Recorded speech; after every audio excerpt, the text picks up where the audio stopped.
ഒരു സിനിമയിൽ, ഒരു തമിഴ് സിനിമയിൽ രജനീകാന്ത് പറയുന്ന ഒരു ഡയലോഗുണ്ട്. അത് ഞാൻ എൻ്റേതായിട്ടുള്ള ഭാഷയിൽ പറയാം.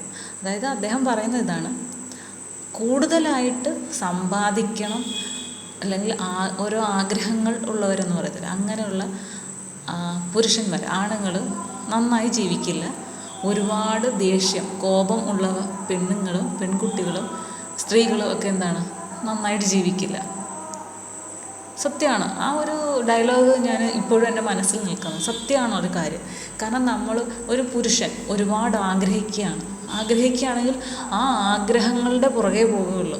ഒരാഗ്രഹം നമ്മൾ നേടിയെടുത്തു, അപ്പോൾ അതിനു വേണ്ടിയിട്ട് നമ്മൾ ചിലവാക്കിയ സമയം നേടിയെടുത്ത്, അത് കഴിഞ്ഞ് കഴിഞ്ഞാൽ പിന്നെ അതിന് താല്പര്യമില്ല. അപ്പോൾ അടുത്തതിനെക്കുറിച്ചുള്ള ചിന്തയായിരിക്കും.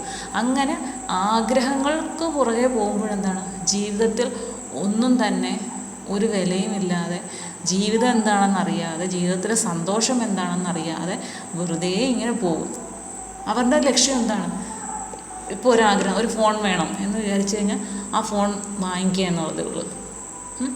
പിന്നെ അടുത്തത് ഒരു സ്ഥലം വേണം, ആ സ്ഥലം വാങ്ങിക്കാനുള്ളത് തത്രപ്പാടില്ല, അത് വാങ്ങിക്കും, പിന്നെ അതിൻ്റെ കടം തീർക്കുക, പിന്നെ അങ്ങനെ ഓരോ ആഗ്രഹം. ഇപ്പോൾ ഒരു പെൺകുട്ടിയെ കണ്ടെത്തുന്നു, അതിൻ്റെ ഇടയ്ക്ക് ഇഷ്ടപ്പെടുന്നു, വിവാഹം കഴിക്കുന്നു, സ്വന്തമായി കഴിഞ്ഞു, പിന്നെ അതിനെ ശ്രദ്ധിക്കണമെന്നില്ല, പിന്നെ അടുത്ത ആഗ്രഹത്തിൻ്റെ പുറകെയാണ് പോകുന്നത്.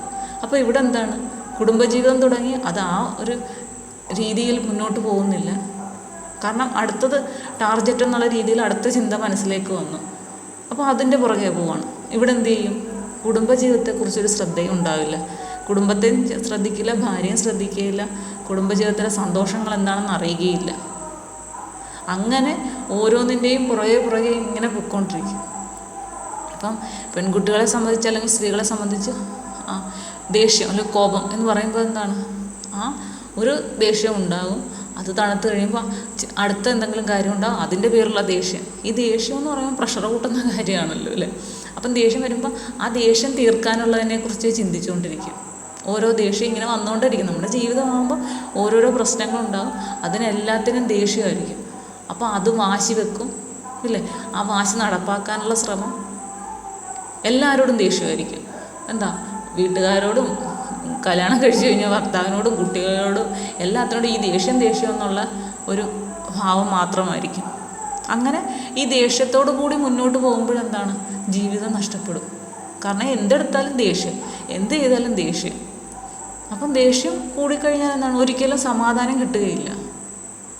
ജീവിതത്തിൽ ഒരു നിമിഷം പോലും സമാധാനം കിട്ടുകയില്ല. അതാണ് ദേഷ്യം കൂടിയാലുള്ള ഒരു പ്രശ്നം. അത് ആരെ സംബന്ധിച്ചിടത്തോളം. പക്ഷേ സ്ത്രീകൾ അത് കൂടുതലായി കഴിഞ്ഞാൽ എന്താണ് പറയുന്നത്, അതെന്താണ് സ്ത്രീകൾക്ക് കോപത്തിൻ്റെ കാര്യം പറയുന്നതെന്ന് വെച്ചാൽ, ഒരു സ്ത്രീയാണ് ഒരു കുടുംബത്തിൻ്റെ നാഥയാണ് അല്ലേ. അപ്പം അവർ എന്താണ്, ക്ഷമയും സഹനവും ഒക്കെ അത്യാവശ്യം ഉണ്ടെങ്കിൽ മാത്രമേ ആ കുടുംബത്തിലെ എല്ലാവരുമായിട്ട് ഒത്തുചേർന്ന് പോവുകയുള്ളൂ. ഇല്ലെങ്കിൽ എന്ത് ചെയ്യും, തൊട്ടതിനും പിടിച്ചതിനുമൊക്കെ എപ്പോഴും വഴക്കായിരിക്കും. ജീവിതത്തിൽ ഒരു സമാധാനവും ഉണ്ടാവില്ല.